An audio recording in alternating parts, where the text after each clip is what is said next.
Yo, what's up guys? Today's topic is going to be around all BA IEMs, my favorite BA IEM, and just BAs in general. So as many of you may know, there tends to be a stigma around BAs in two main areas. Number one, the timbre, and number two, the bass. So starting with the timbre, which is how natural and realistic an IEM sounds, the main complaints I've heard is that BAs can sound metallic-y, gritty, or harsh. And this is where things can get tricky since a lot of the time, this timbre can be the result of distortions and improper driver crossovers rather than the driver itself. For example, the ER4XR, which only has one BA, has little to no BA timbre.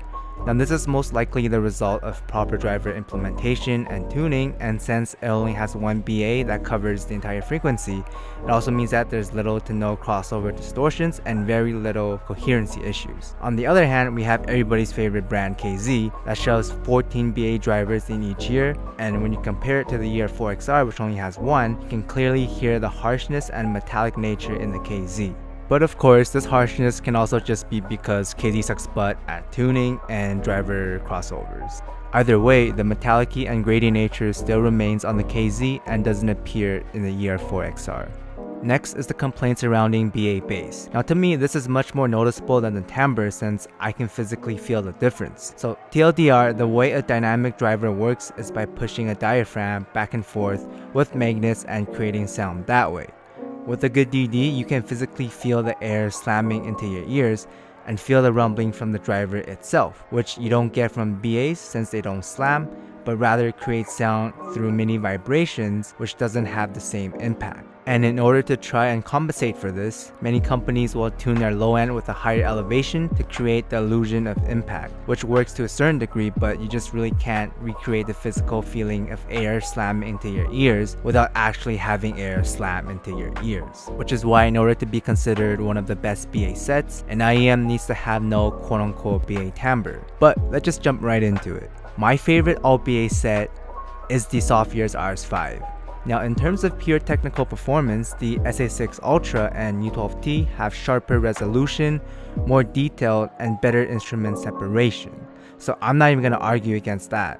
But the RS5 for me wipes the floor with them in terms of pure vocal immersion and texture, as well as having a smoother treble. If we look at the graph, everything seems fairly similar up to 1K, but there's a big difference in tuning past 1.5, where the Ultra and U12T is significantly tamer in that upper mids and early treble region. Compared to that, the RS5, which elevates away from its neutral bass and mid-range, creates a dynamic contrast between its vocal region and the rest of its balanced tuning, which allows the vocals to pop out and take center stage.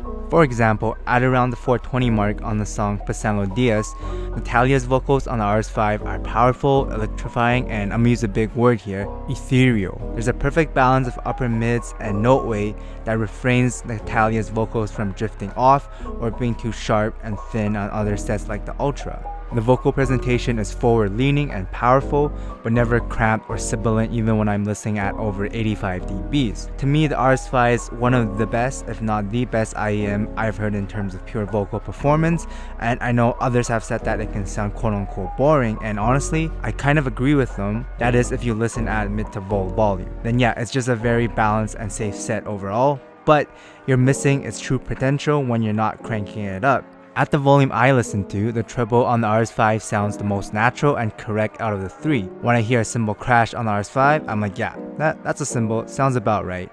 I would say it's neutral leaning, not too light and thin like sometimes on the Ultra, and less energy versus the U12T, which can get fatiguing at higher volumes. Low end wise, they're all BA, so there's nothing too crazy, you know, the typical great speed and separation, mid-bass impact is good, rumble is okay, etc. But still not a DD. And tuning in the low end is very similar on all three, but the U12T to me stands out the most when it comes to bass texture and separation in general. As for the mid-range, they all separate the instruments very well, very cleanly, no mid-bass bleed at all, and the only main difference is that the RS5's mid-range is more forward than the others. In terms of overall tech, the RS5 is still above average for today's standards. I put it below the variations, around the same level as the original SA6 and the Dusk, and above sets like the Hexa. So again, you're not getting the RS5 for its technical capabilities, but rather because it's godly vocals and timbre. So then with incredible sets coming out left and right, is it still worth over $700 in 2023? For me, yes, because I value vocals and scaling, but for most people, probably not.